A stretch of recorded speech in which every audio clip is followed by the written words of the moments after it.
But that's why McDonald's makes its seats uncomfortable, because you can't stay there for 3 hours. So that's actually part of their interior design business model. To right away talk about your budget, so that that'll really, you won't spend $15,000 on plans from an architect or a designer or whatever, and then you go to build it and you're like, I can't afford this, I've had that lately, anyways, but. So that's why, like, working with a designer who's part of the, who has a design build model, you call them right away from the beginning. They're like your consultant. They're like your personal consultant. They'll tell you who you need to and how much money to allot to each thing. If you're going to do all that by yourself, you can bring them in a little further on in the process after your house is built and you've gone through the engineering and the structure and the permits and the stamps and all that stuff. We had this client and she wanted a neutral kitchen, and she's French. She's from Paris. We're like, not neutral kitchen. You're European like us. A little bit of extra. We're sensing something else. She was very like, okay, we don't know. And then we're like, how about like a light pink with like bronze handle? She was like, but my husband. I'm like, ask your husband. Talk about. But then at the end, she went with the light pink, and it's stunning. It's gorgeous, and she loves it. It's something that brings her joy every day. All right, Anastasia and Delia, thank you for coming in. Yeah. Could you please introduce yourself? Let us know what you're doing, what types of clients you work with. But so I'll let you speak. Perfect. Yeah. So we're Toast Interior Design. We're two best friends. We met a while ago, about 10 years ago. Yep. And we clicked right away culturally and also ethically. We had the same principles, and we shared our passion for food. That was one of the first things. I have that same thing as well. That's why I do lots of sports. Yeah. That's good. So we love that, and we start getting like breakfasts together at the place that we work together, and then day by day we had this idea to have a company together. And we really clicked on our passion for design. Both of us had a huge passion for design, and also the curiosity, like always to learn more, discover what we can do, where we can learn, So fast forward, 10 years later, here we are. We have a company together. We never let it go, and we really want to work high-end projects and projects that are like more exciting, and the people that really want to get involved and learn about like what interior design is truly about, because we do have a grand passion for this. It's something that we wanted since I'm 7 years old, and I think Anastasia too for the longest time, For sure. So we want people to see us, and we love communicating with people. We love to go with them through processes and teach them more about design, because I think like us, going through this, it was a bit of people don't realize how much interior design it's actually, why is it important, So for us as a company, we're always trying to meet people and teach them about this, and make them realize it's more of a passion, and it should be fun. It's a fun process, So yeah. Mm-hmm. So I'm Anastasia. That was Delia. Yeah. Everything she said is true. Yeah. So we met each other, and we were like, we should have lattes here, and we should have like eggs. And we were just like, and so the name Toast comes from the fact that most people have a memory being young and walking into a home and smelling their version of a fresh bread. Every culture has, if you've smelled your grandma, your mom, somebody, your aunt's bread, and it's just that feeling when you're a kid and you're like, oh my gosh. So, the North American bread, there's others, but there's Toast, it's kind of also a catchy name. It also means to cheer and to celebrate. Yep. So we use that because that's the feeling that we had when we first met. That's what we want to kind of bring people into and make their home feel that way. A lot of us feel disjointed and uncomfortable in our homes, and we're busy with all kinds of stuff, so we don't really know why. So we like to kind of like tell people, we want to make you feel like that. Like, you're the kid who walks home and everything's right and everything's calm and everything's beautiful, So how are we going to do that? We're going to find out maybe things you haven't thought about, like what kind of personality are you? What are your needs? What is your day at work like? What do you need when you get home to feel balanced and aligned with your space? Who else lives here? What are your kids like? What's your husband like? Or whatever the scenario is, even if someone lives alone. So I'd say that's kind of like, the spark that what brought us together. And once we recognize how important that is, and when we speak to people, we realize it's kind of an untapped thing, and people are often very receptive to having someone kind of like get into their world, and we're excited to to make it about them. And oftentimes people's apprehensions are like, oh, I don't want the designer to tell me like what tile and what thing. It's like, it's not, we're mirrors to your deeper inner self, and we help you unfold it and bring it out and celebrate it with you. So you're almost psychiatrist. Well, I don't know about that. I don't know about that. But in a way, yeah, we do really hone in. It's not just like what colors do you like. We really hone in.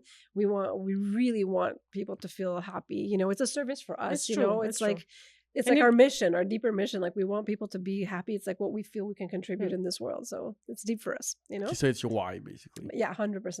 And we always had in mind, like from the beginning, when we started the company, we never said like, oh, we wanted to do something like grandeur. It was not about that. It was like, how can we make people feel? We want them to feel the same amount of like desire and passion. When we see an interior, like for us, when we go somewhere and we visualize something, we have something in us, you see it, and there's a certain like euphoria that comes along with it, you know. And when people are in their home, I'm like, we have to make them feel the same way, because they don't realize it and they don't know how to achieve it, But that feeling when you walk in your house, you're like, it's beautiful, it's nice, it's me, it's because it counts. So that's what we wanted to. That's what like the main focuses were. It's not about trends. It's about what's going to make you feel peaceful, never was aligned and harmonious with your environment. Yep. Wow. Okay. Sorry. He's like, that was one question. Let's go. Time for 2 questions. That's it. Okay. So let me jump into another question. What types of clients do you work with typically then? So mainly, we like clients that they already went through a renovation. Usually it's about like age gap between 36 and 40, right? And they know what it entails to do a renovation, right? Because we do mostly residential, we do commercial as well, but we're focused more on residential because of this effect that we can personalize it. So we love that fact that we can actually make it for each one, Can you explain the difference between residential and commercial so that it's clear for people listening? Of course. So residential, it's more personal, I would say. So it's something that we're designing and we're doing for one person, so one group of people, like a family. And commercial, it's more to please, let's say, a group of people, right? Or like if it's a restaurant or it's a hotel. So you have to have something that's more generic in a sense that creates a pleasant environment for a bigger amount of people, right? So just to make something calmer, depends what it is. If the owner wants something more exciting or that, we have to do an analysis, be like, okay, what type of clients do you want to have? Like younger, older, and then we're tuning into that and make the space reflect that age gap or that interest or what type of the establishment it is, even if it's a hotel or a restaurant or a boutique, or it doesn't matter, so it's more focusing on, again, going back to the people. So residential is more focused on one tiny group, a family or a person themselves. Residential is more for a larger amount of people, commercial. A commercial, yeah, exactly. Okay. Yeah. I'd have to agree too. Usually it's people over more or less like I was saying 36 or 40, usually over that, because most people of that age group have at least been close enough to a renovation to have realized how much the pre-planning, how valuable that is to a successful renovation.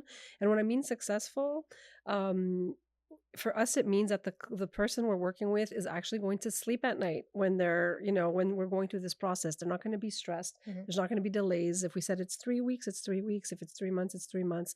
So there's a lot of pre-planning. And someone who's going into the renovation for the first time really underestimates project management, right? Really underestimates it, right? So we love working with someone who's gone through a renovation because they know, like literally their relationship could be like on the edge. We ask people, we're like, how's your relationship right now? Are you in a good place? Because if you're not, like, let's just wait a month, you know what I mean? Because it's strenuous, it's emotional straining, right? So so usually our ideal client, over 40 has gone through a renovation, because then they're like, wait, you guys plan everything? You guys take care of everything? You're the same person I'll be seeing from day one to the end, and I only have to talk to you, and you're going to manage all of this stuff? They're like, yeah, where do I sign? So those are our clients. Someone who's lived through it, gets it, and that's why we like working with people like you, because we don't want to, if you're on the project and you're managing everything, and you call us, we'll have the answer for you, or you'll have the plans, the specs, whatever it is, and it's a nice team, a nice synergy, and we have faith that our clients are going to be taken care of by you, you know? So that's why we like to work with people who really take pride in the work that they do, and they have a good team, and they're always working to like make their operations better on the inside, you know? And I think it's like the same concept could apply commercial and residential, right? So even like commercial, let's say if we do something, it's about the owner, what they want to achieve in their space. So we will focus on him, what he wants to achieve. And of course, we're going to guide him to say, okay, what type of people, what are you aiming at? Would you want to have more profit? What is the main thing that drives you? So it's still kind of the same process, but for different reasons, you know? Yeah. So we're still there to guide, and the owner's the same thing. If you want us to take care of the whole thing, residential or commercial, we are the person to contact. So if something goes on, we manage the site, you talk about this, what is this, you're not talking with the electrician, like all of the stuff, it's us. So it's the same common denominator, us, even commercial or residential, it's still us. We're in charge, you know? So then it's one communication, one person communicating to another, not to 1,000 people, because then, you know, that's why it's getting a little bit messy. Okay. I just wanted to add as well, 100%. Yeah, well said. I also wanted to add to that. In terms of commercial, very much we're really like focused on ROI. You know, like what's your return on investment? It's a very different conversation. Residential is like, how do you feel? We want to make this best. It's all about you and your family being aligned. With a business owner, with someone who wants to do a restaurant or a coffee shop, we're like, okay, you want to make the most money. What's your business model? Do you want people in and out really fast, and it's about quantity? Do you want people to linger and have like long suppers? Like, how are you making your money? So what's your business coach model? now as well. Well, you know, you psychiatrist, have to business coach, interior designer. You have to be aware. You have to be. You have to be in Because this business. You have to be. Because if you want, it's like, okay, if you want that kind of, if that's how you're going to make your money, then your client has to feel this way. So this is what we'll do to make your client feel this way, you know, and it's worth investing in this because this will have the highest impact so you can make the most money, you know? So the conversations are more about money and like how is your investment going to have the most impact, you know? So yeah, for sure your business model is crucial for us to understand, you know? We don't want someone, if you're selling like many things that are not the best quality and that's your business model, and we're making people like lounge around and they have a beautiful environment like this, you know, it's like time is ticking and the same people have been on the laptop for 15 hours, you're not making your money, you know? Because that's why I was thinking I wanted just like a coffee shop. But then I'm thinking coffee shop, people sit down, work, but they still here for like 4, 5, 6 hours, one coffee. So they just spend $3 an hour for 7 hours. Exactly. And you're not making any money off of them. Exactly. But that's why McDonald's makes its seats uncomfortable, because you can't stay there for 3 hours. So that's actually part of their interior design business model, is that your seat is uncomfortable. So you're not going to stay there you can't. Physically, you don't even know why, but you're agitated after a while, and you end up leaving. But if you have a nice couch like this, 3 hours, no problem, you know. Oh my god! No, there's a lot of detail. Everything is not like just random. Nothing is random. There's a lot. Well, you were telling me behind the scenes as well that you have. It's not just an interior design background as well. You do a lot. You've taken lessons in marketing and other fields. Could you talk a little bit more about that as well? Yeah. And how's that has helped you like tailor your design strategy? For sure. Yeah, definitely. You know, we had some training. I used to work for Ethan Allen, and they really taught us out of school how to assess the types of personalities that come in, like how to sell. And you know, being someone who's like free spirited, you know, we don't like being put in boxes, and we certainly don't like it when someone tells us there's 4 types of personalities, right? But after working there and getting the training, I'm like, no, there's only 4 types of personalities. I agree now with you. No, it's very narrow, but you can just like, if you go, what? No way. And of course, there's, you know, we're more vast than that, but there are certain things. So when you tune into those things, because we all have a lot of information about what we do, but like if I'm speaking to you, I need to know what you're looking for. So I can't just assume this is what you want to know and just like blah, you know, because you're gonna disengage right away. But if I listen, Delia's excellent at this, you know, listen a lot, like super actively, and really hear you talk and get into it, we start to hear things and we're like, this is what they're concerned about, this is what they wish they can have but they don't know how to get it, this is what they're like so scared about, you know, and then we can answer. All you need to know is those things. You just need those answers. You don't need everything we know. So we're very much it's like a pattern.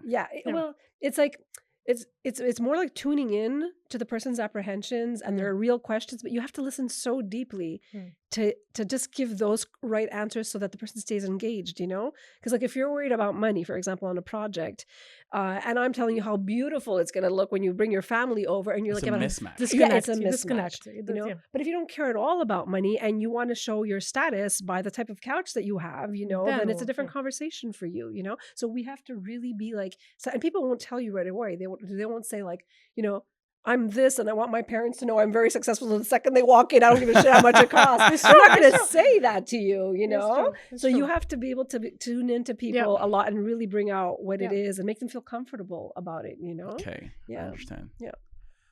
And also like saying about marketing. It's coffee. I like it. I actually like it. Okay. I actually like it. It's good. Perfect. It's our Italian coffee. Like we're yeah, sorry. It's just I get overwhelmed. I'm like, I have too many things going on in my head now. And also we like we mentioned in the beginning, like the curiosity, you know? So like, yes, some things we got, like we did lessons and all that, but also we did it by experience, you know? So when where we met, we used to sell Italian kitchens, high end, you know, a kitchen minimum was about 40,000, you know, minimum. This is what I'm talking like 10 years ago. 10 years ago, yeah. So it's like 80 grand now. Yeah, for something like that, you know? So we started working and we did design, and then there was a very tight company, you know? So there were not like salespeople. There was one salesperson, which was the owner, you know? But then we said we had the idea, let's make presentations, because they didn't do presentations for clients. I'm like, you're selling a really high-end product and there was just a couple elevations, the samples, and that's it. And I'm like, but just make it nicer. I think it's gonna, you know, and you can charge for the presentation. People can get engaged into this, you know, it's like a deposit for something greater, you know? So we already had like a couple of ideas, and then we pursued it to sell. I said, really want to learn how to sell, because interior design is about selling, not in a bad way, but in a good way. To be honest, in my head, everything is about selling. Everything is about selling. You have to sell yourself first, and then after you sold yourself as a person and the capabilities that you have and the personality that you have, and if you click with the client, the rest is good, you know? It used to feel like such a 4-letter word, you know, to sell. But at the end of the day, it's like when you start seeing it as a service, you know? It is. Like if you're coming to us, it's not because we're like ramming you down, you will design your house. Like you actually have a need. Like there's something that you're almost troubled by, you know? So it's kind of like, how can we like satisfy that or heal that or help you with that? So it becomes more of a service. I think for me personally, that's how I kind of like got over the idea that everything is selling, because it's true. But it's like when you see it as a service, because we're genuinely really wanting to help, you know, then sure, this is how much it costs, you know? That's actually why I got into things, because I just wanted to be useful. Because in my head before, when I was younger and trying to figure out what to do with my life, I was like, I just feel good when I'm useful to people. If I'm not useful, it's just like I just wanted people to ask me the things like, oh, can you do this? Can you do that? And it's just how I got into what I'm doing, pretty much, because I just felt otherwise, if I don't feel useful, just feel like, what am I doing? That's honorable, to be honest. It's beautiful to be driven by those kind of things. To make 100%. So then we started. The beginning was hard, you know, because then you don't have the confidence, you don't have the, you know. Oh yeah. And as the owner, like, I mean, you're a newbie, right? 10 years ago, you know, young too, just off school, you know. So you kind of, and we got eaten alive, you know, by a couple of clients, you know, because, you know, clients that kind of go there, they have a certain expectancy, so you look a bit desperate. But then, you know, you learn. You get hit once, twice, but we always get up, you know. And then once you make your first sale, everything just becomes clear as day. I don't know what it is, but just you have to make one sale. We did the first sale. I think it was 45,000. It was the most. We never sold 45,000 at that age, you know. Like for us, it was huge, you know. But like that was what would make the confidence go higher. And then so the next client they come in, I was like, we got this. It's done. And it was no more the stress, you know, like the because you look at the money. Money seems scary at the beginning. Yeah, exactly. And plus to say the amount, I was like, for what? You know, exactly. It's so scary. And the client was like, how much? And I'm like, but it's then you let it go. Then you the confidence. How much is this? $50,000. You know? No blinking, no nothing. This is how much it is. You want it? No, the door's right there. You know, at the end of the day. But it's a service. I agree with you. Yeah, and presenting, and by doing that, the confidence got built. So like, okay, so now we have something extra that we can put on top of our company. Because I said, if we're doing it us, we don't have somebody to sell us, you know, because then the owner can say, this is my best, you know, person for you to have the kitchen with the designer or this. There was always somebody selling us. But now we have to sell ourselves. So I'm like, we have to learn this. And how can you learn it the best way? By just doing it, right? There's no book that's going to teach you exactly. Only if you go through it. So we went through it, and then this is we got the confidence. Because I had the same thing in my first project. We did it was $50,000. If it was just me, I was lucky I had a business partner. Because if it was just me, I would have charged 20 grand, and I would have lost 10 grand. Well, there we go. Exactly. And then we were expecting to when we first launched. I was in my head. I was like, if we're making $100,000 revenue in the first year, I would be happy. That's what. And then so we made like 90, I think, and then the next year we made like 1.2, and then I was like, whoa. Wow. And then you get to know people, you understand the numbers, and you get less scared. And then I went to events, met people. I was one that opened my eyes a little bit was the Rosca guys. They're industrial developers, and they were talking about their businesses, and they're just buying land, and they're building buildings on spec, so with no tenants in there yet, so you're just hoping to then rent it to someone. But it's like you just buy the land, and it's like $80 million. And then when I heard those perspectives, I was like, well, I mean, what am I worried about? So it was it really helped getting into those numbers. But I like what you said about your vision, though. You were like, if I make 100, I'll be happy. I think there's something very powerful about what you said, and like how you approach that. And even though you were like, I would have done it for 20 and lost, but nonetheless, your vision was that. And I think that's really powerful. Sometimes like vision, and sometimes we don't even know how, but it's just like having that vision is extremely powerful, because I mean, that's one of our beliefs too. It's like we're always kind of getting better and always doing things. So you can't just like expect all of a sudden to know everything. But if you have a vision, then I feel like you kind of align yourself, with life and situations. Someone's like, hey, read that book, the way you were telling us earlier, like read that book. I love this one, like how big things get done. Right? Amazing. So for example, so that's it. So if we say by this year we want to do this, or we want to accomplish this, or like you were saying, I want to make this. Just by putting that out there. Goal setting. Yeah, goal setting. Exactly. I find like it kind of like magically reassigns the universe to help you get there, So you end up getting, you see what you aim at. Yeah, and even if you don't know how, and I think that's the biggest. We used to do some business coaching as well, and I think that's the biggest struggle. Someone will be like, "But I don't know how." But it's like you don't need to know how. Just what's the what? Can you identify the what? Like, what's your next step? And then just feel so terrified in deciding the what, because what if it's wrong? What if it's not the best thing? What if I could have asked for more? Nobody knows, anyways. Yeah. If you ask for your what, the universe will bring you there. So it's okay. And the thing is, once you get there, you could decide on something else. So people don't have to be so high strung about just start aiming at something and just go. And then as you go, your plan will you start going like this, like this, like this, and then your plan will just start get better. Like for you, like how did you start? I mean, I know you're just basically we started because we wanted I wanted to go into real estate because I wanted to make money initially. And I Googled something. I saw a Google. It's like 90% of millionaires were made through real estate. No one's gonna pay for these microphones without money, That's true. So I was like, I need money. Yeah. So I wanted to go. I was like, I'm gonna do flips, but I had no money. Then I'll do multifamily, but still no money. So the main problem, I have no money. So I decided, okay, if I learn how to build, I'll find people who have the money. So I could build, they put the money in, and I do the construction, and then we split the profits at the end. Then I got into construction, and I was like, well, actually there's lots of money in construction, and I like the way it's done, and I see there's like a lot of way to improve it, especially the way you guys are working. So, and that's why I want to work with people like you, because we do the things right, even though the people don't necessarily care about how we do it. At least I want to work with people who care how it's done, even though the client, it's not necessarily the client doesn't worry about the how, he just wants the feeling of, okay, I don't want the headache. Exactly. And that's what I like to do. Is like, as you said, I just want the peace of mind. Personally, I like peace of mind. I don't want to. That's why I invested into good equipment, because I don't want to think about, oh no, the microphone didn't work and recorded for 2 hours. It's true. It's true. So I like nice things, because typically nice things, you don't have the headache. It's true. So that's the way I wanted to go. So that's why I just figured out, okay, there's a lot of things to improve in construction, because everybody has construction nightmare stories. Yes. And I've gone through it as well. So I've figured, okay, I can help that way.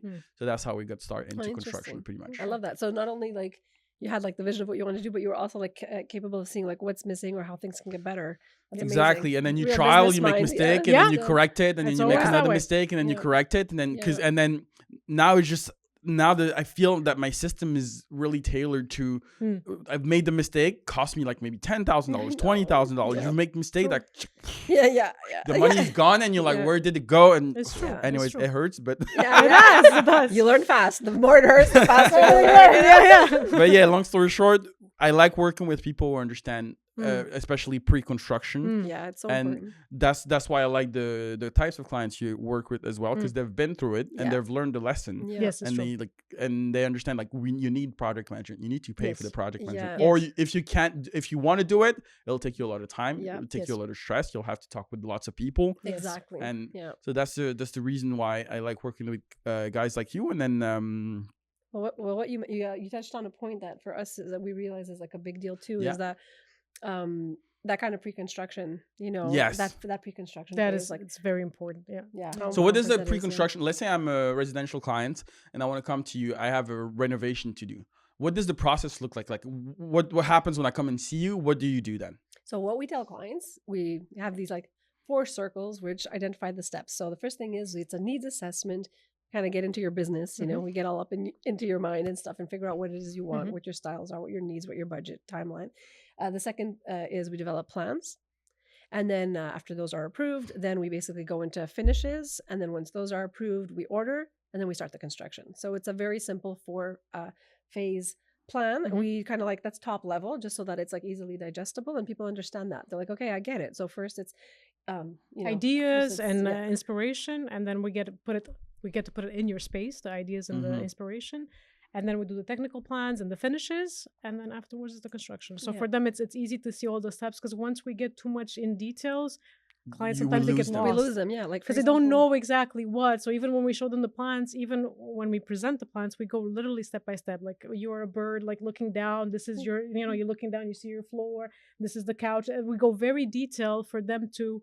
Because we can't take it for granted that people know how to read a plan, right? Because you put them in plan with a lot of dimensions and shapes and that. Who can't read it. Yeah, and then for them it looks like science fiction, and they're like, "What is this?" You have to go literally like, "Oh, this is that," with notes, and then you put an image next to it. Look, it's gonna look like that. Oh, so they can have the correlation between, okay, this is the plan and this is the finishes. We do presentations. We love to be very visual because I find clients are very visual. Gosh, So that's part of our process too. Sometimes. Today, 3Ds, they're getting a bit more, like, let's say, easy to do. Like, AI, I mean, you just ChatGPT it, right? Or it doesn't matter. I mean, anything. You just take a photo, can we do this, Yeah. But for us, it's not no longer like creating 3D. It's more creating like relations. Okay, so you see this plan, and then we put an image we try to find the closest image that matches the client's needs, when finishes and feel like how it looks, that image. And it creates it's a better understanding. I find that just show them like right away what you can have, So it's a process, because this way they can explore.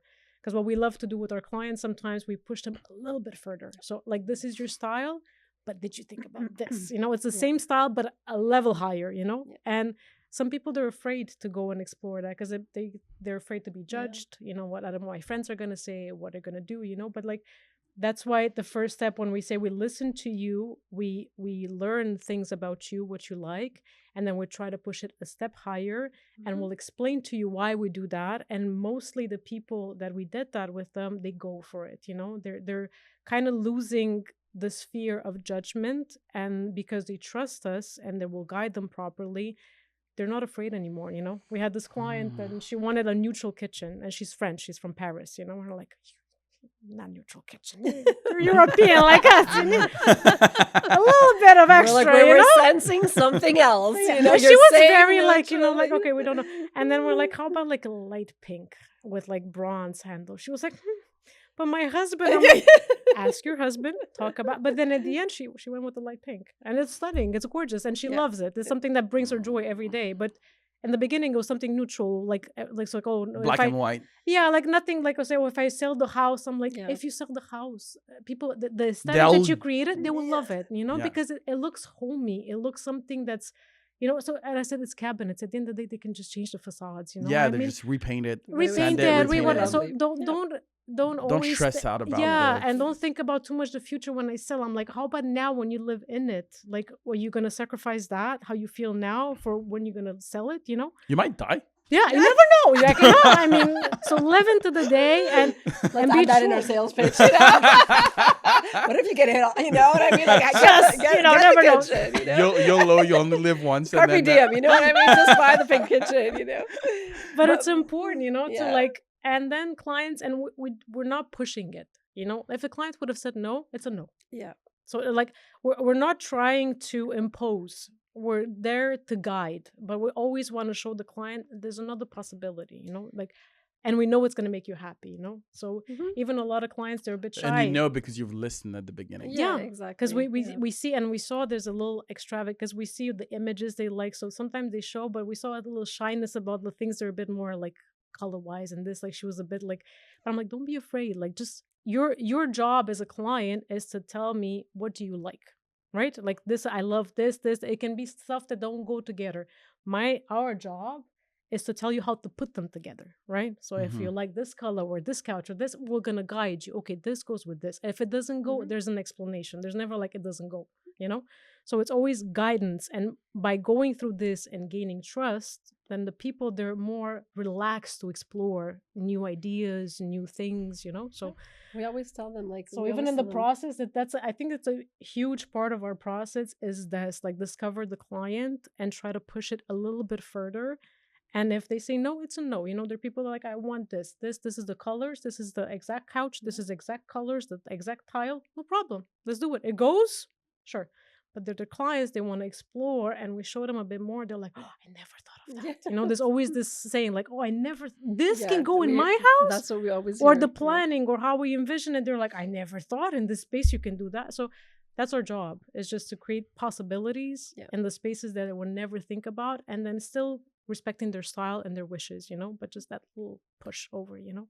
There is also sometimes people will be like, this is my second house and I want to rent it, you know.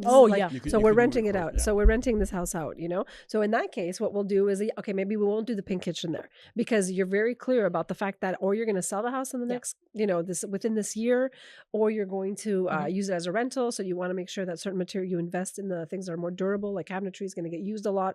You want to make sure. So the conversation is different depending on the outcome, you know. So if someone's like, no, I'm going to live in this house for at least the next 10 years, then we're like, I do the pink kitchen, you know what I mean? But if they're like, I'm moving out by the end of the year, maybe we'll look at something, you know, more neutral or whatever's happening at the time. So you know? needs intake at the beginning is the most it affects important very part, much. so that way you could adjust. So then everything after strategy. just flows, like design process, plans, you know, and whatever entails materials and finishes, because we already talked about them in the beginning, you know, like inspirational images. We show already, you know, color palettes and all that, so people, they already know in the direction we're going. So it's a smooth process. They already they're aware, and then as we go transition from like just a general layout into specifics, you know, we do elevations, we show here it's going to be like that with the images and colors and samples, and we bring actual physical samples, you know. We love to go in stores with clients. Women love that, you know, to go actually shopping with the designer. They love, because it's something that you can touch, right? So they can touch and they see the plan, like, oh, this is going to be here. They start to connect. By the middle of the process, clients are already, I would say, educated, you know, how to read a plan, how to go through it, you know, because we explained it from the beginning. So I think that's why the process, and we wanted. But you also work with clients who have done it. Oh yeah, so that's why. But even then, sometimes there's still some things that need explaining. You'd be surprised that they'd be like, "Oh, you don't need to explain. I'll just give me the plan and I'll read it." No, it's still, you know, there's still explanations. Why? How? Does it fit? Is it right? It's always. It's never underestimated. Like the client knows. It always has to be an explanation, and that's how I think the trust gets built as well, because we're transparent and we'll do the extra mile to explain to you, to show it to you, not to be like, oh, here's the plans, you know, do you like it? This is going to be here and here, voila. It goes more into detail, and we're that's why we're doing the presentation. It takes extra time. It's more an effort, but I find it brings a better result for the client experience, you know, just to do it that way. I understand. Yep. Okay, that's good. So basically, as a client, I'm coming. What do I need to do then? If I come to you, what do you need from me? You need to DM us. You need to call us. No, it's a great question. And then when do I bring you in as well? Well, yeah, that's a great question, right? So, if you're gonna project manage your entire renovation yourself, if you're gonna build a house, and you're gonna find out what the codes in your area are, what permits you need, how much time the permit delay is for your thing, get your engineers, get your architects, and then bring in an interior designer who's going to do the interior once the outside is built. You can bring them in, somewhere further along in that process. But if you don't know, if it's not clear and you don't want to spend hours and hours and hours of misinformation on the internet, Googling, do I need an architect? Even the ChatGPT will tell you, no, you don't. Yes, you do. No, you don't. So this is when you work with designers who do like a full service, like a design build, you call them immediately. The second you have the idea that you want to build, we could have a discussion. We can give you a price per square footage and say, does that match your budget? Probably for a design build in this area, now it's going for about this much a square foot. Oh, that's too expensive. We didn't think about that. So maybe you want to consider another area already, right? So and then we could tell you for your project, you will need an engineer and an architect, and you'll need to find this out about the permits and blah, blah, blah, all this kind of stuff. So we're kind of your project manager from the very beginning, and we could do a plan for you in terms of who do you need to contact. We can contact them, or we decide that. And, let's right away talk about your budget so that that'll really, you won't spend $15,000 on plans from an architect or a designer or whatever, and then you go to build it and you're like, I can't afford this, I've had that lately, so that's why, like, working with a designer who's part of the who has a design build model, you call them right away from the beginning. They're like your consultant. They're like your personal consultant. They'll tell you who you need to and how much money to allot to each thing. If you're going to do all that by yourself, you can bring them in a little further on in the process after your house is built and you've gone through the engineering and the structure and the permits and the stamps and all that stuff, I've gone through that. Yeah. It's painful. How'd it go? Yeah. Especially even if you know what you're doing, it's still painful. Yeah, exactly. Right. It's a process, and sometimes clients get lost in it, and then the budget becomes bigger, and it's about like how you handle all of this. So if, let's say, you come to us, then we'll be like, okay, this is what you need. We can assess from the beginning. So I know the ease of mind of people today is budget, right? If they want to know in the beginning how much it costs, they want to know how much time it's going to take. That's a key and essential. Accepting of like aesthetics and all that, for them it's second. It's budget first, right? So there are some people too. It's not the main, but still, budget is extremely important, Yeah, for but sure. if you go with us, then ahead of time, because if you don't do it ahead of time and then you get different quotes and then you have to go different people, so you already spend a lot of money on that. Then you bring a designer, be like, oh, but what you want is not feasible. You have to do this, or maybe demolish a wall that the architect put there, and it's always this back and forth that is never. It doesn't have like a smooth, like from the beginning to the end. It's always like hiccups, and the hiccups cost a lot of money. That's where the clients lose their mind. Like so wasted money in there. It's a waste of money, yeah, because everybody has an idea. So if it's one team like us, we all have one idea, so it's the contractor, it's us, it's the engineer. We talk with them like, listen, this is what the client wants, make this, or it's more cohesive, and then everything goes towards one end, right? So it's not like, okay, the architect thinks it's going to be like that, or everybody has a vision at the end of the day. So better to go with one team that has everything than go separately, and then everybody has their own ideas and their own interpretation of the thing, but it's never about, like, at the end it's not what the client wants. It's very hard to, because everybody has their own perception about what the client wants. It's quicker as well, because let's say you come in, you have an idea, you could just, the client has an idea and then you want to put it into plans, you could already go talk to the mechanical or structural engineer and be like, is it going to work before I go draw out my plans and then go back and forth. It's a time saver and it's a time saver and money saver, exactly. Yeah. So that's why I think and then the coordination between, like, let's say someone says, no, I could do this, so I'll get my architect and my engineer and my designer and my construction guy, and then they don't realize how much time gets spent behind the scenes in coordination. So okay, there's a change in the architect. Well, you need to tell your engineer and you need to tell so and so. Yeah. And the time it takes as well. The time. The answers are not clear. The engineer's like, I don't understand. What was that response from the architect? Can you please ask them this? So all of a sudden they're finding themselves like with a full-time job. That's why we appreciate, unfortunately, when someone's gone through that, they know how cumbersome it is. So we like to work with someone who we don't need to convince them that is a whole process. We love someone who's like, please take care of that process for me. And also in terms of ethics too, of all the team members. For example, it's like we have complete faith in the people we work with for like construction, that when we're not there, they're not going to be bad mouthing anybody else, that they're going to be client facing, you know? Yes. So this is like the integrity of the team is very important for us, you know, and that's why we look forward to working with you as well. You know, we don't want someone who's going to go there and start looking and say, oh, what's this? And who did your floor? And, you know, it's terrible. That's not the image. No. You know, and then you make the client doubt, and then you it's just terrible. It's just not nice. You know, it's just not nice. It's not according to our ethics. So we like to build a team. It's taken us a while, but we were very confident, you know, that if the millworker is installing, we have complete confidence that, you know, he's going to be, if he speaks with the client, he'll be excellent. You know, if there's an issue, he'll redo it. Like there's no problem. So it's taken us a while to build our team like this, because it's hard to find people who are ethical and really like care about craftsmanship, you know, and customer service. So like, that's like, for us, it's the crucial thing in our teams. Love that book as well. Unreasonable Hospitality for Customer Service. I loved it as well. It's amazing. We're going away with a few book references. That's it. We're good. Homework, girls. Yeah. Thank you. No, but Kate. Okay, so I understand. So you're telling me the process. I come to you. You do a needs analysis to understand what my specific needs are. What it is for the property. Am I going to rent it? Am I going to live in it for a while? Correct. Is this for a business? What kind of clients do you have? Like a little bit of a business analysis if it's commercial. Yes. Correct. Yes. And then once you've done that, we get into the plans. Correct. And ideally, we want to design build. So you handle all the coordination. Yep. You hire all the professionals. And then it goes through that whole process. So that way, it's a peace of mind for the client, that it doesn't have to go through, I need to call this guy, I need to call this guy. And then let's say I call the architect, he tells me something, I have to transfer to the structural engineer, but I didn't understand what the architect was meaning. And then it gets lost in translation pretty much. So that's why we got our RBQ number. So we went and we did about a year of courses, and we're certified, we're general contractors. Yes.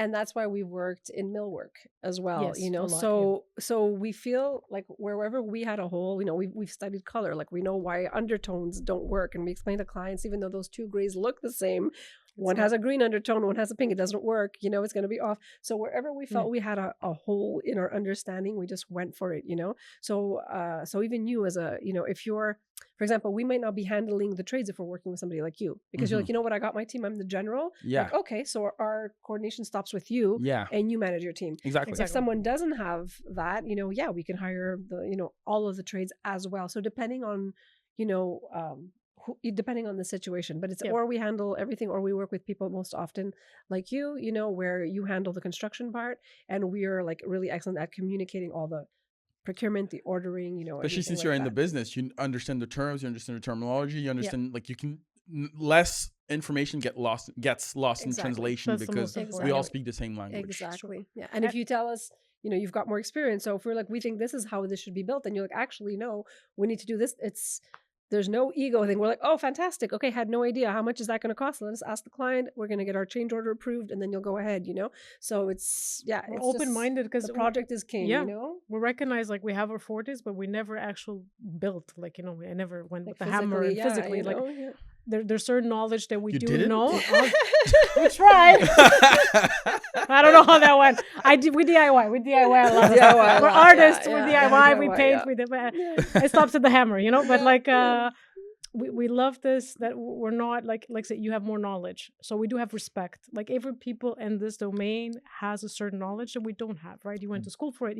There's certain things that we don't know, so we don't have that ego. So like that's why I like having the whole team in the beginning, because everybody can bring in, because we do plans. Let's say I started as a mechanical engineering, so we do plans that way. We understand the pre-construction, we understand how it works with the designers, architects, engineers, but then you go onto the site and it's different, and then once you have a design built, you can bring in your subcontractors and they could tell you, okay, you've designed this, but it might not work because of X, Y, and Z, because they're on the site, they've seen it, they've done it, they understand how things will work in 3D in real life. So actually that's an excellent point. So what we do now is we do kickoff meetings before everybody is on the site. Yes.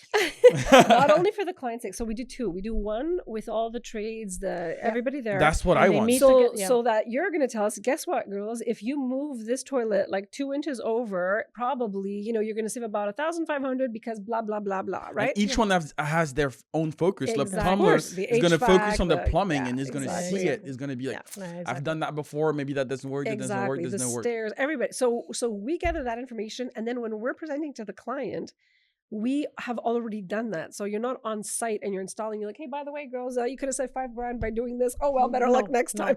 So we do two project kickoffs. Like one is like once we finish our plans, we come see you and we're like, look at this. Does this make sense to you? And if you have any suggestions for us, we're going to like incorporate them and then present to the client. So the client, whether they're talking to you or to us, everyone's aligned.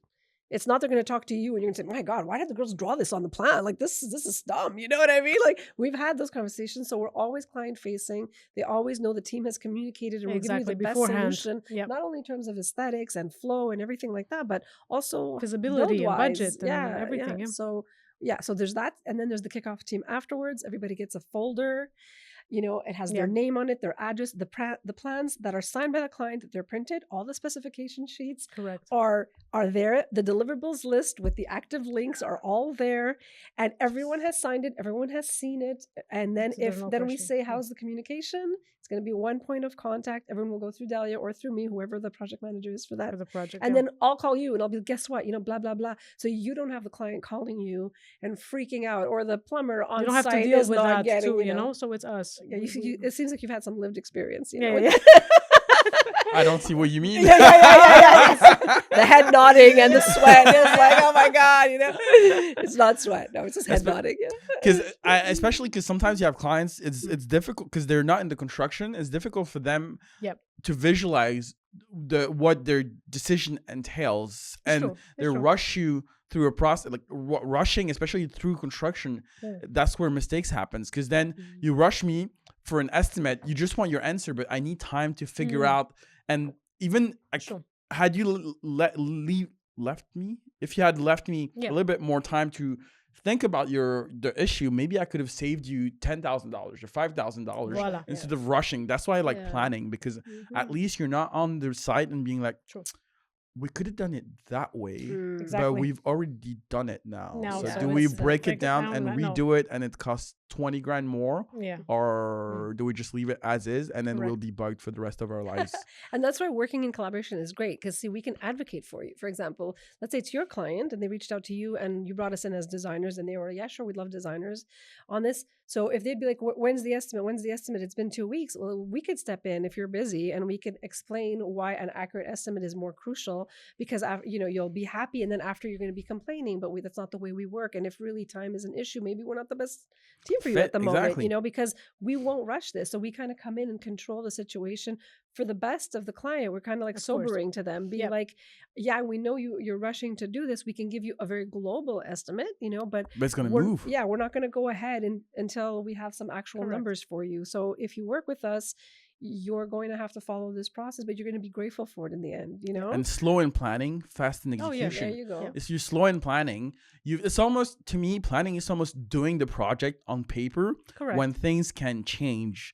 That way, exactly. On paper, you're not spending much money compared to let's say the project is $1 million. On paper, you're maybe going to spend like $50,000. And then a change on paper, it might cost you like $1,000. Yes, that's right. Yeah. That same $1,000 change on paper, it could be $50,000 to $100,000 to $150,000 on site. So it's and then if we take it slow and we have the time to go through the whole process, at least all the headaches is done in the planning, because all those decisions will have to be made either way. Correct.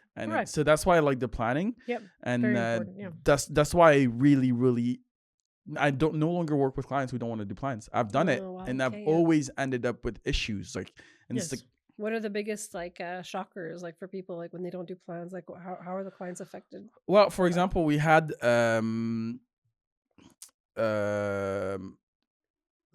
we had a basement we were doing, and we didn't go through the plans exactly. But then once you start construction, it's like, oh, let's add this, let's add that, let's add that, let's add while we're at it. But the while we add it is just and then you want it done now.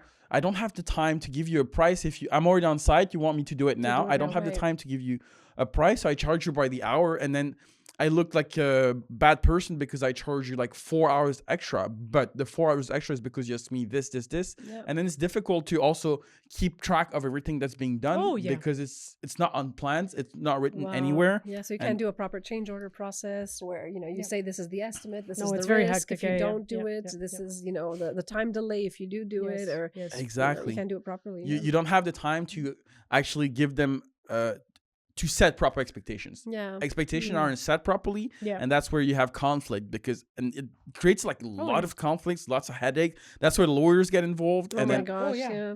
You could always avoid lawyers had you done the proper preparation before. Oh, 100%.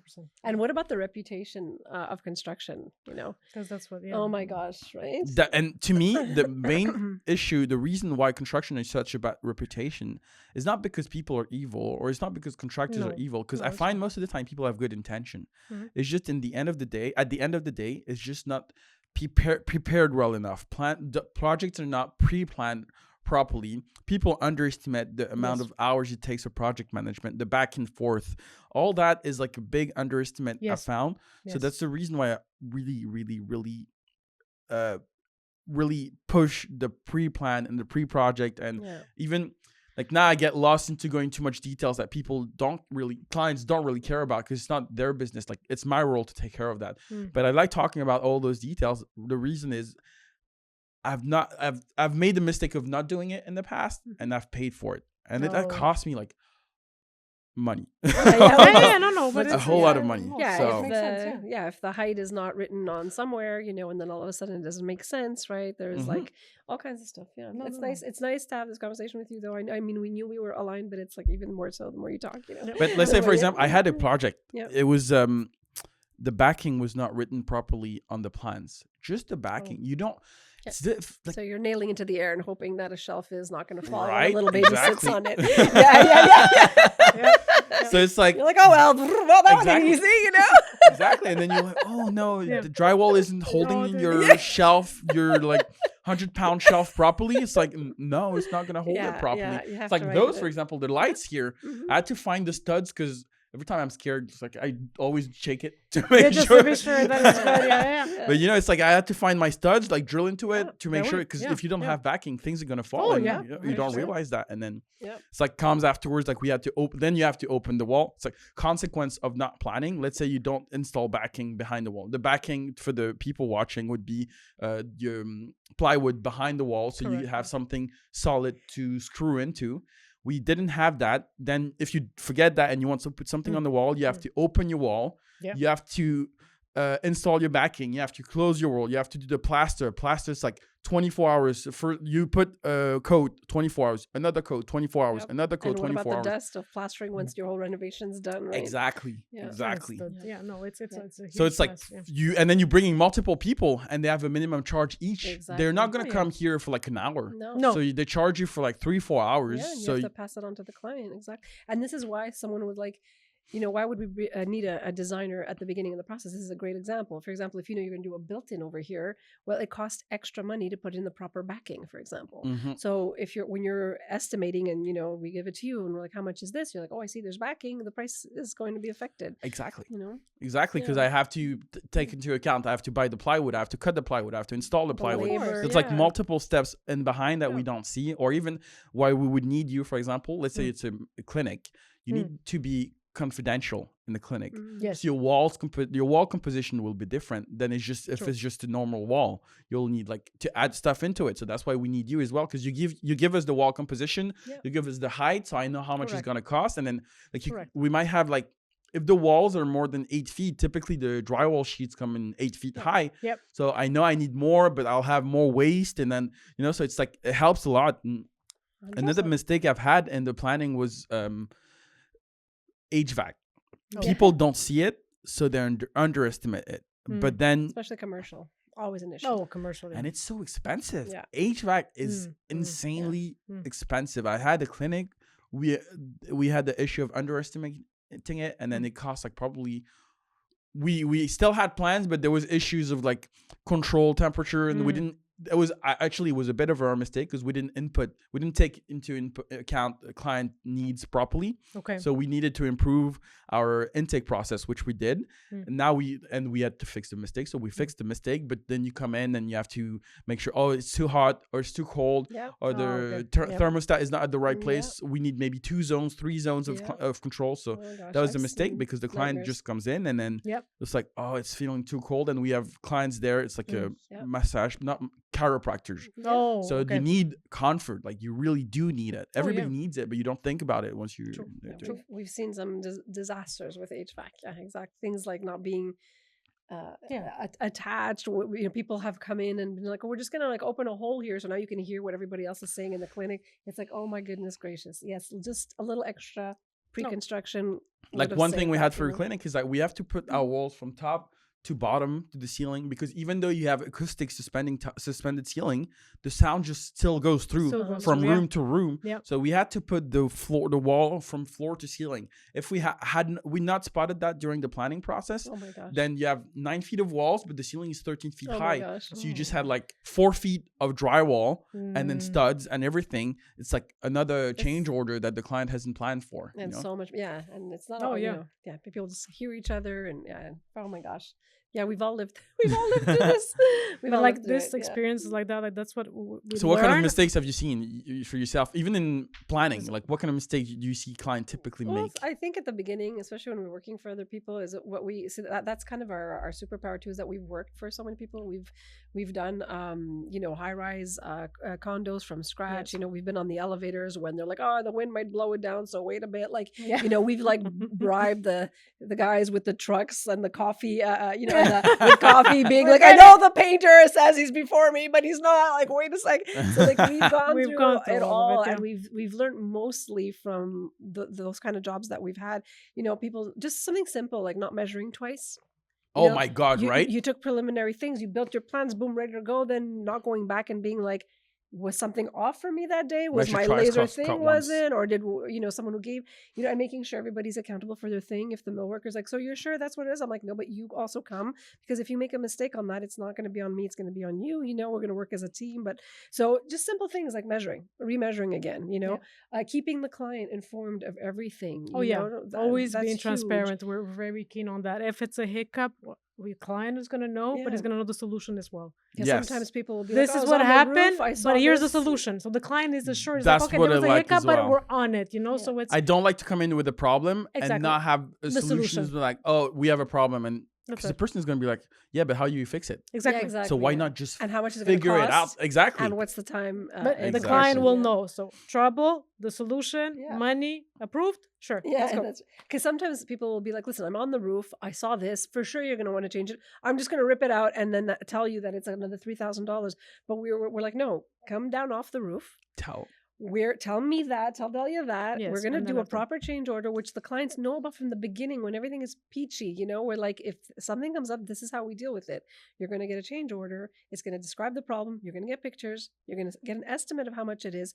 We will not move forward until we have your signature. And you can ask all the questions you want. You can say, I want another estimate, whatever it is, another solution. And once you say, okay, then we'll go to the next stop, because people are terrified of losing control over their budget and their project. There's all these people in their space. It's like, it makes you have anxiety, Exactly. So we really want to make it clear from the beginning that, no, we're serving you. Correct. You're in control of every step. We don't move unless we have your approval. So things like that. I think those are the mistakes. That's why we use like project management software, because it simplifies the whole process. We use Procore. So we take like daily pictures of what's happening. That's what has changed. We also added something. It's Matterport tours. What we do is like a virtual tour, like like a Google Street View, and we like to do it at each big step, like a big step milestone of the project. So let's say it's rough-ins, and then the plumbers, the electrical have passed their wires and pipes through the walls before they're closed. We do rough-ins, and we do a rough-in Matterport inspection. So that way, when the walls are closed, at least the client knows, okay, what's where behind the walls. Let's say I want to hang something, at least I can know there's no wires there or there's no pipe there because I've gone through it. And we like that because it also helps us visualize, okay, did we forget something or did we not forget something? We also try to do it pre-project, especially when it's an occupied space. That way we know, okay, this was like that before, and we didn't break this. It was already broken. Or, it's like responsibility for everyone. We know how we started, how the space looks like during construction, and how we leave it once we're done. Great. Great tracking. So that way, like you track and you can mark stuff up, like RFIs, request for information. You write it, you can have it. Don't we love that stuff? We're all like, oh my god, Yeah, yes. we get into the details, but it's like, great. It's the communication, and it's like everything knows every single detail. It's gone through everybody. So I think the key mistake today, and even in the industry, is the miscommunication. Nobody likes to talk with anybody, and it's misconceptions because. We had construction people like, oh, you're designers because you're so down to earth and you're so like nice and we don't, I don't want to. Apparently, we've got a bad rap. Like, we didn't know. This is how we are, rap, but like we got mistreated by some other contractors. Just it's by the nature. We don't want to slam anybody. It's by the nature of things, because they think we're superior. And sometimes we think that they don't believe us, or they think we're doing some fancy stuff and they don't want to do it. So it's always this miscommunication. That's why I like the one team approach. Yeah, because at the end, I'm like, it's we're meant to be together in a sense, like designer and construction. Like, well, I design it, no, we'll build it together. And it's not like I want to do something that you don't want to do. You're there to consult me, to be like, this is not feasible, this is going to fall down, because we're, sometimes we love, we go crazy. But you can tell me like this, maybe if you do it this way. And we're so open-minded. We want to be like, okay, so that's maybe your idea is even better. Like, oh my God. Or did you think about this? And I'm like, oh, that's even better. Like how we want it to be. But it's still aesthetically is going to be the same thing. So communication is, I think, is one of the mistakes that it's in our industry, about the misconception about designers as well, and then the client and construction people. Like you said, nobody has bad intentions. I really don't think it's that. It's just we don't know how to communicate with each other. We gotta underestimate each other, like what the designer can do, what the construction guy can do, what the architect can do. Everybody has their own thing, but like we're meant to be together. To build something, we're all meant to like work together. So then it's grandiose because everybody knows something that the other person doesn't. So that's how we're like, we're going into collective knowledge. Collective knowledge. And all of that happens with like really strong operations. Like we're all people who like want a good result are always obsessing about optimizing their operations internally, right? So if we work together, we say, okay, we're gonna use this. I'm obsessive about that. Yeah, and that's the only way you can do things. And I think to Delia's point is like that's the only way communication is like it's like part of project management. You need a communication plan. Like how are you going to know if you went on site and you saw something, like how are we going to communicate that? Do you upload a picture on Procore? RFIs, Procore, mark it up, send it, emails, everybody has it. Process can't be like made up as you're going along. It has to be really clear and everyone has to be really comfortable using that and agreeing on it, So I think that's our kind of like that's something that we're really comfortable with at this point is that and not blaming, like let's find solutions. Like this blaming in this industry sometimes it gets the best of us, and because the client can blame or the contractor or even the designer can blame, like because you didn't do it. It's so easy to blame over this guy. Points, and I'm like, why is everybody doing that? That's why I like the one team approach again. Yes, let's go together. What's the solution? You have one. Okay, but it's like why it happens. We're human. Yeah, people make mistakes. That's how you even learn. On plans, like it happens with like sometimes I do the full set of plans because Anastasia's maybe on a different project. But you look at that page like so many times you can't see it. Needed someone else. We always cross-check but it happens stuff. a tiny little thing. So maybe the contractor can be like, okay, Delia, did you see? Oh, this is not the right height. Maybe we can check it, or I can tell them, listen, I'm so tired. I've looked at this plans like 100 times. I can't see nothing. Can you just take one look? Let's go through it together. If somebody's busy, but then if we do that, they'll be like, okay, maybe this is off. This is that. So there's the things. This communication, like you said, it takes 20 minutes. Yeah. And it saves 20 grand, right? Totally. Because it's just like that. Because you can mention on paper, it takes 2 seconds. Done. Change. Height changed. This is changed. It's done. Exactly. But then when you're on site and then it's like, oh, but the designer put it there. I'm like, I know. But like, can you just, let's find the solution, We'll do it in my end too. And you do it at your end too. Yeah. It happened like tiny things with the faucet. The handle was too long. We didn't calculate how long the handle would be, which is a very tiny detail, but it counts, Yeah. And it kind of bashed a little bit in the bathtub, And we're like, okay, fast solution. What is it?